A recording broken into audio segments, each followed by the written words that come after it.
Honestly, what goes through my mind is just the loss the families are going through. It's tough. I still remember every single funeral. I still remember watching those officers' kids, those officers' spouses, their parents, just the pain. Just really experiencing that it's a tough thing, but it's definitely necessary. It's really impactful to see those names, and you don't even know them, but you know that they paid the ultimate sacrifice, and you just really hope that, one, you don't ever have to experience this again, and you don't have to know a name of an individual on that wall. It's very important. You know, all those names on that wall, they've got wives, they've got husbands, they've got kids, relatives, family members, friends, to not forget what they did, what they went through. I was almost apprehensive. It was a lot to take in and kind of hard to process. And I started off looking for Jason and then Cody Pulte. And when we moved over to the side where Jake's name was, I remember coming across that and unexpectedly, just overwhelmed. Just thinking there and reflecting on the time spent with Jake and then seeing his name on that wall was it was hard to process. It was very, very sobering. So with my journey that I've been going through over the last year, I found out that I had stage 4 brain cancer on July 14th, the same day as the tragedy that we had in South Fargo. And so when I had left the intensive care unit at Sanford, my brothers were taking my spot, and we're all fighting for our lives and trying to just be there. So for me to be here,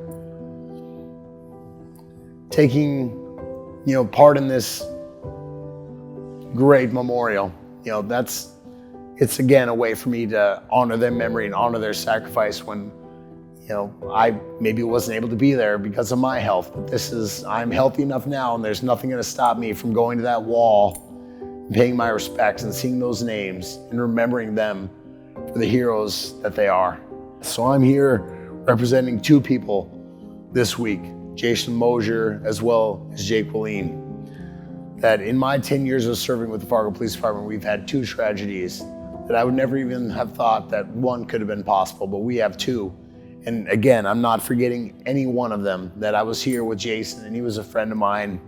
We worked the evening shift together, and I remember some of my last interactions with him, and I've been thinking about him a lot this week, and his humor and his just ability to kind of make that long day seem a little shorter. So his sacrifice and his memory is never going to be forgotten, and as long as I'm still standing and I have breath, I will carry on his stories and his tradition, and will tell people about him and where I came from, where we came from, and the people that we represent, because he represented the best in all of us, and I really miss him, and I'm glad and proud to have served with him. Call him a friend.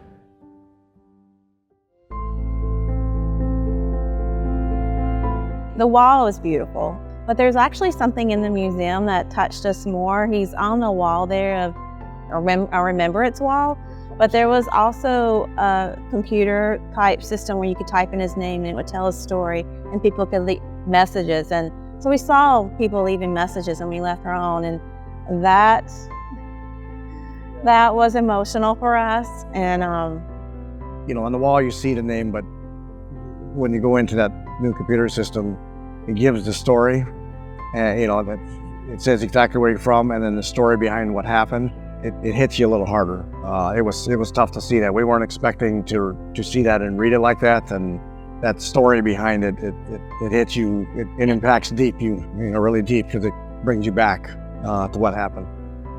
It was a neat thing to see, and the wall is massive, and it's a lot of names, and I don't want to see my son's name on that wall, but his name will always be there, and his name will always go on.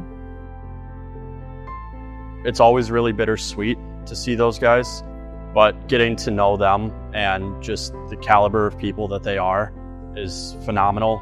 I was talking to Jeff Wallin one day, and we were talking about grief, and he told me, he's like, we don't have a monopoly on the grief. We all share it together. And I think that just kind of shows the type of person that he is and the kind of strength that he has.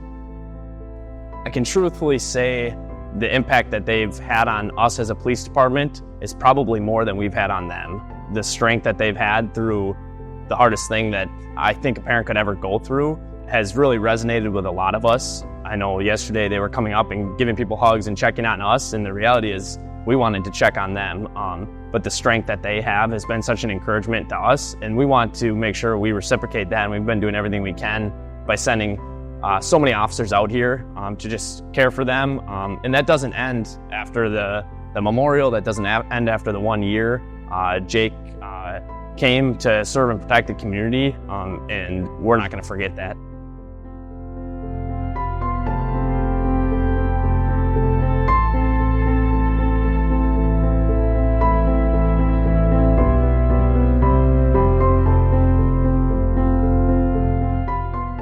Just want to say thank you to all of the people all over the U.S. that donated to the Badges of Unity Fund to help get all of us here.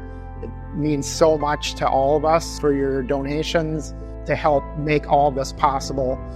Also, just thank you to all of the citizens of Fargo for all the support that you've given Jake, his family, and our family since last July. That'll never be forgotten.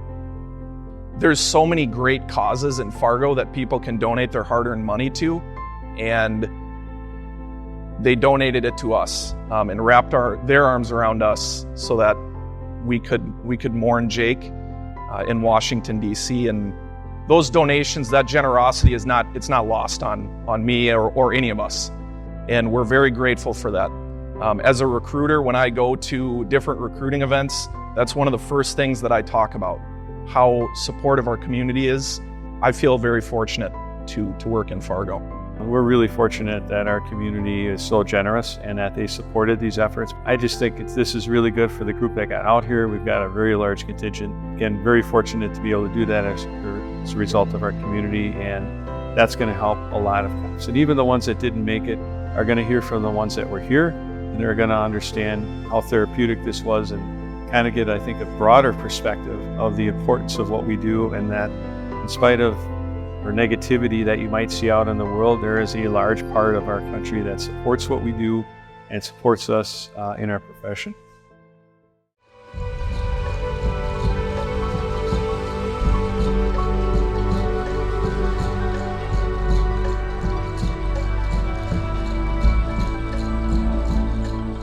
At first, when we were planning this and everything that had to go into it, I didn't quite understand it, but it was healing.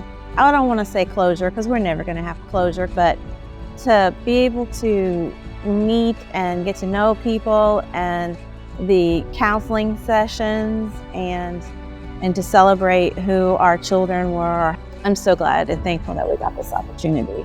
I wrote in something, but I felt him here with me. You know, just everywhere I went, it was, and everything I saw, I'm like, this was my son, and he did an amazing thing. It was a good week. I mean, it was very, very helpful, and we're very grateful to the people of Fargo, the donations and everything, not just us, but to do that for that many officers for the police department and have that support behind us.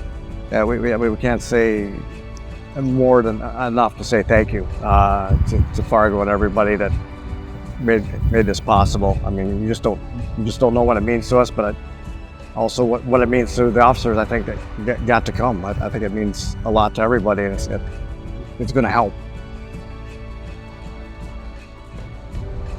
Police big for me was just healing and knowing that I have a community and that what I'm feeling is okay, and that my grief is like other grief. And so yeah, Police Week was just an awesome experience, and I'm thankful that we got to do that. So thank you.